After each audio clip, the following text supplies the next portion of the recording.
So did you always think that maybe you would full-time sometime, or is this something that you just had a moment and said, wow, what do you think? No, we always thought someday we wanted to do this. Oh, how cool. Mm-hmm.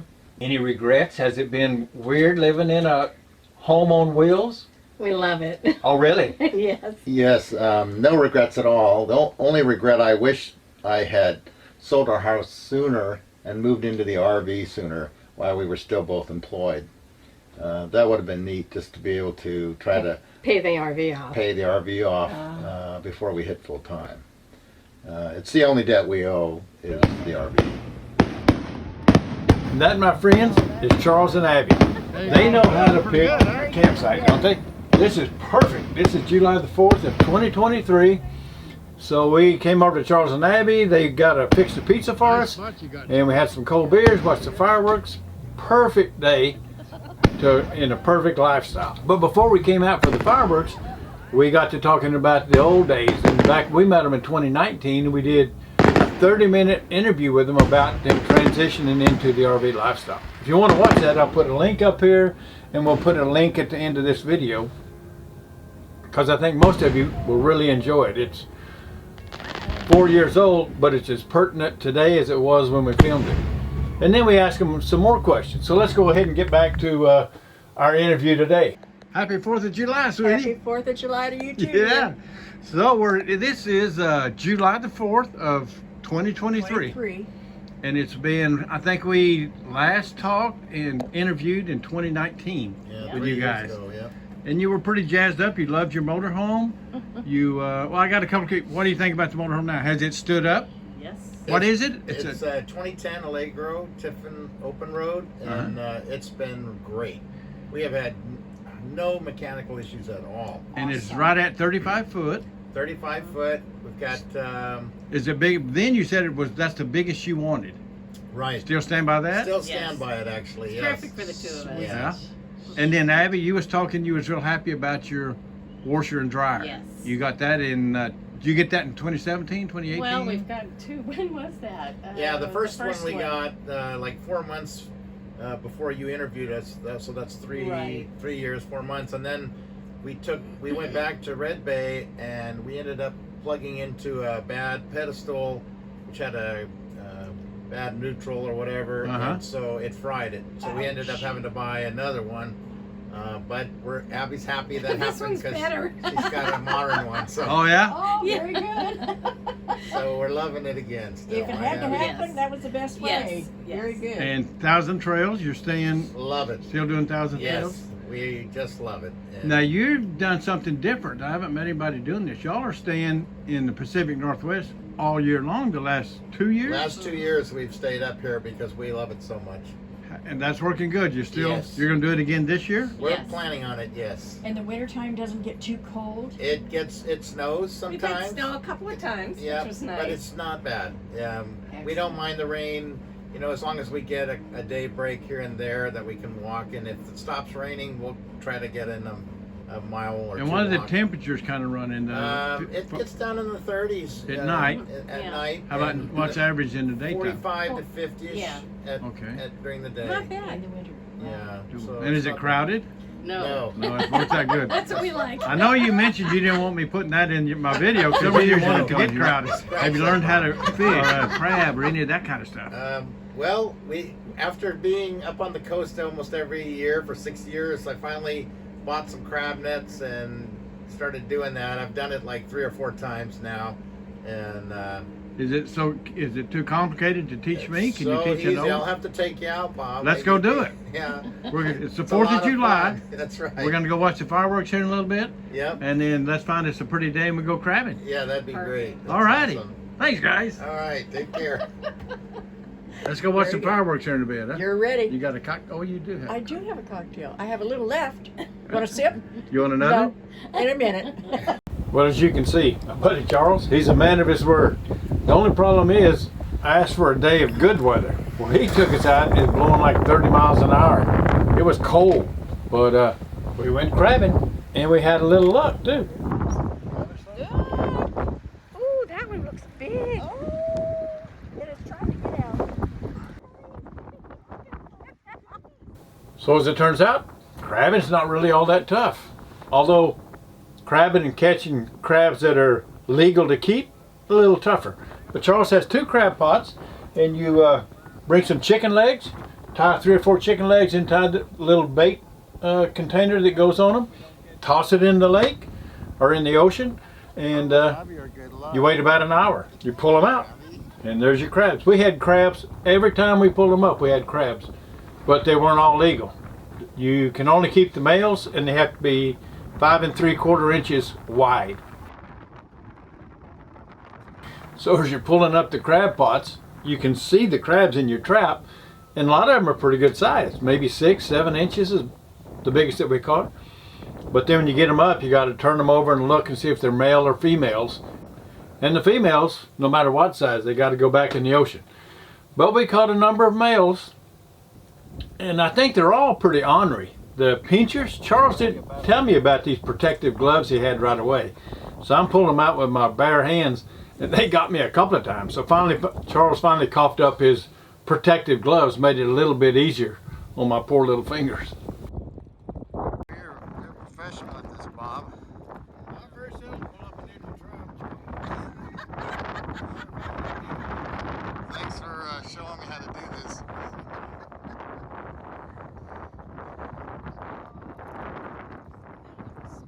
No, some of them look good.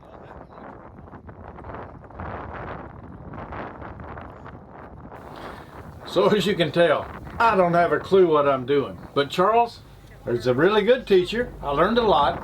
And the girls, they had fun every time I pulled a crab bucket up, watching me trying to get those things out. We all had our fingers crossed, hoping for a nice crab dinner, but it wasn't looking good to start with. We got a lot of crabs, but they were all females or too small. It's a male. You could try it here. It looks too small. Yeah, it's too small.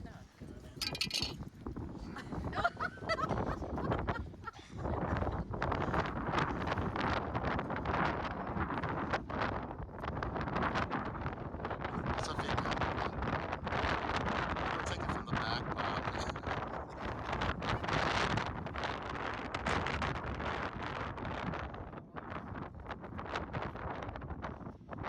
Male. It might be too small. Oh, hey, that's... I think we can keep that one.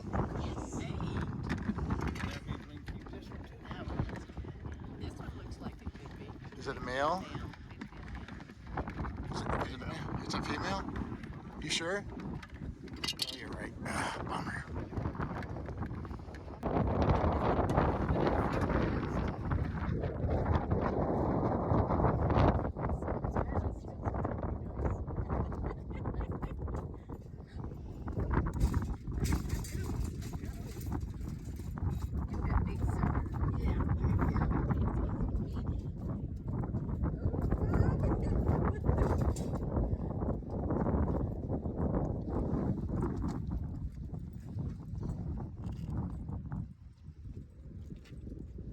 Is a keeper in it?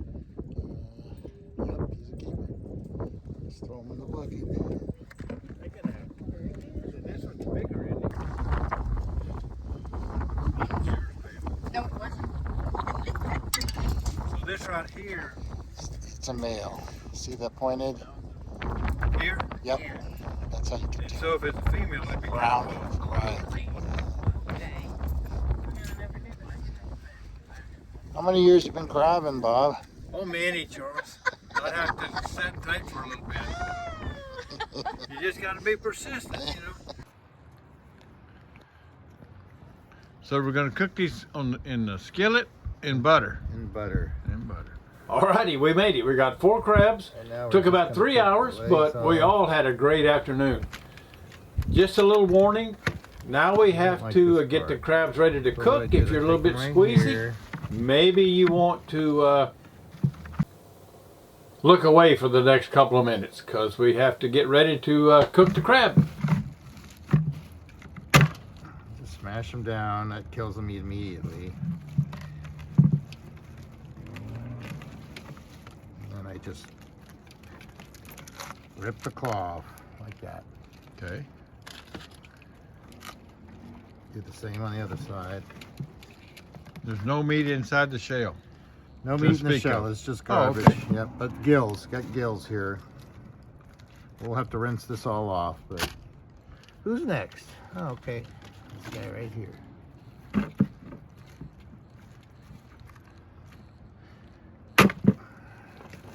I don't hear him saying nothing. No, they're not. They're not talking now. And I like to do it this way because all the junk gets in the bucket.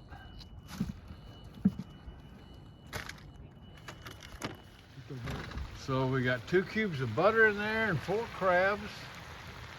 And it's already starting to smell great. Now, how do you tell when they're done? They turn orange? They turn orange, Bob. And you just kind of got a feel for it. Yep, about 20 minutes and they should be done. All right, 5:05 right now. And then garlic powder. Liberty shake garlic powder over it. Butter and garlic powder, Yep. yep.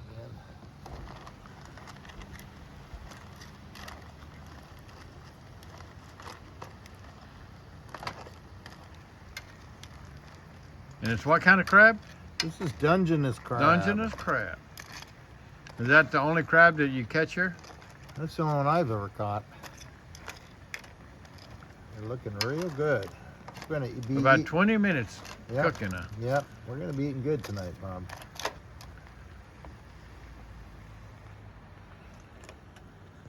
All right, they're looking yummy. I think they're all done. Cooling off the skillet. Now we're going to go in and see what the girls got to add. Let's go have dinner, buddy. Let's eat. I'm not in hardly any of my videos. Look at this chow. Mm-hmm. Good, oh good. What do you like the best, sweetie? The crab I caught? The shrimp that Charles caught? The corn that Abby grew? I like the bread, Bob. I like the margaritas the most. Yes. Jalapeno margarita. So I hope you enjoyed our fun little crabbing video. And if you want to see the entire interview that Parla and I did with Charles and Abby back in 2019, we'll have it at the very end of the video right after the logo goes away. We'll have a link there and it'll take you back. And if you're thinking about the RV lifestyle, especially the full-time RV lifestyle, I think you'll enjoy going back and looking at that video. It's got a lot of great information and tells exactly how Charles and Abby got into this lifestyle. And as you can see, they're still loving it. Also, recently we've got a lot of requests for our old expense report, our budgeting worksheet, and our 1,000 Trails, putting 1,000 Trails campgrounds, importing those into Google Maps. We haven't sent those out for almost 2 years now, but if people are wanting those, we will go ahead and start sending them out again. For some reason, there's been a big uptick in the request that we get, the email requests. So if you want those, send us an email at boborpearl@gmail.com and we'll start sending them out again. As long as there's a demand, we'll keep sending them out. We just kind of got away from it. It got to being too much work. So let us know if you want any of our old worksheets. Go back and look at some of our old videos about budgeting and 1,000 Trails and let us know. And that pretty much covers it. Until we see you guys again next time, keep the wheels rolling, stay safe. We'll see you at the next exit. Bye-bye, folks.